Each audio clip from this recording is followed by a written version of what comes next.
Hi friends, welcome to YAS info channel. Friends, ఈరోజు మీ అందరికీ ఈ వీడియోలో ఇప్పుడే వచ్చినటువంటి ఒక ఫ్లాష్ ఇంపార్టెంట్ అప్డేట్ గురించి చెప్పడానికే ఈ యొక్క వీడియోని అయితే చేయడం అయితే జరుగుతుందండి. సో ఆ ఫ్లాష్ ఇంపార్టెంట్ అప్డేట్ ఏంటంటే, మన యొక్క ఏపీ రాష్ట్ర వ్యాప్తంగా వైఎస్ఆర్ పెన్షన్లకు సంబంధించి ఏపీ ప్రభుత్వం 3 శుభవార్తలు అయితే ప్రకటించారండి. అయితే ఆ శుభవార్తలు ఏంటి, సో దానికి సంబంధించిన పూర్తి వివరాలు మీకు తెలియజేస్తాను. సో వీడియోని స్కిప్ చేయకుండా లాస్ట్ వరకు చూసి తెలుసుకోండి. అలాగే ఒక చిన్న రిక్వెస్ట్, ఈ వీడియో నచ్చినట్లయితే లైక్ చేసుకొని మన ఛానల్ సబ్స్క్రైబ్ చేసుకొని ఫాలో అవుతండి. ఏపీలో వైఎస్ఆర్ పెన్షన్లకు సంబంధించి ఎలాంటి అప్డేట్ వచ్చినా కంపల్సరీగా మీకు తెలియజేస్తూ ఉంటాను. ఇక వివరాలు చూద్దామండి. అయితే మన యొక్క ఏపీ రాష్ట్ర వ్యాప్తంగా వైఎస్ఆర్ పెన్షన్దారులకు సంబంధించి ఏపీ ప్రభుత్వం 3 శుభవార్తలు అయితే ప్రకటించారు అన్నాను కదా.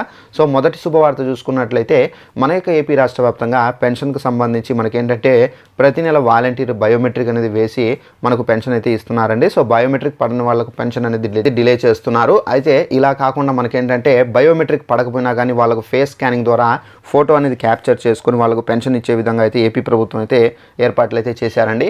అయితే మీరు అక్కడ ఈ విధంగా మనకు ఫేస్ స్కాన్ ద్వారా అయితే మీరు పెన్షన్ అనేది తీసుకోవచ్చు. అయితే ముఖ్యంగా ఈ సిస్టమ్ అనేది మనకు సాకలి వారు కానివచ్చు, అలాగే మనకు ఎవరైతే ముసలివారు కానివచ్చు. సో దీని కారణంగా అంటే బయోమెట్రిక్ కారణంగా చాలామంది ఈ విధంగా పెన్షన్ అయితే తీసుకోవడం లేదు. వాళ్ళ వేలికి సంబంధించి వేళ్లల్లో ఏంటంటే స్క్రాచెస్ రావడం కారణంగా మనకి ఏంటంటే బయోమెట్రిక్ అనేది యాక్సెప్ట్ కావడం లేదు. సో ఈ సిస్టమ్ ద్వారా ఏంటంటే వీళ్ళు కూడా పెన్షన్ అనేది త్వరగా పొందే అవకాశం అయితే చాలా వరకు అయితే ఉన్నట్టుగా అధికార వర్గం నుండి అప్డేట్ అయితే వచ్చిందండి. అలాగే మనకు వైఎస్ఆర్ పెన్షన్లకు సంబంధించి మనకేంటంటే ఈసారి మనకు వాలంటీర్లతో పంపిణీ అనేది ఉండండి. తప్పనిసరిగా మనం గ్రామ మరియు వార్డు సచివాలయాలు వెళ్ళి అక్కడ పెన్షన్ అనేది తీసుకోవాల్సి అయితే ఉంటుందండి. అలాగే మనకు మూడో శుభవార్త చూసుకున్నట్లయితే, మనకు పెన్షన్దారులకు సంబంధించి చిన్న చిన్న కారణాల చేత వాళ్ళకు పెన్షన్ అనేది రద్దు చేశారు.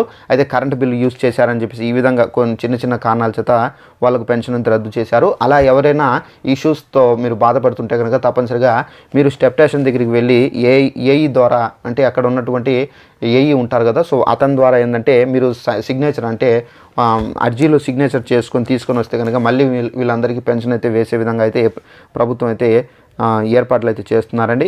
సో ఇదండి మనకు పెన్షన్లకు సంబంధించినటువంటి 3 శుభవార్తలు. ఈ వీడియో నచ్చినట్లయితే లైక్ చేసుకుని మన ఛానల్ సబ్స్క్రైబ్ చేసుకుని ఫాలో అవుతుండండి. Thanks for watching this video. All the best.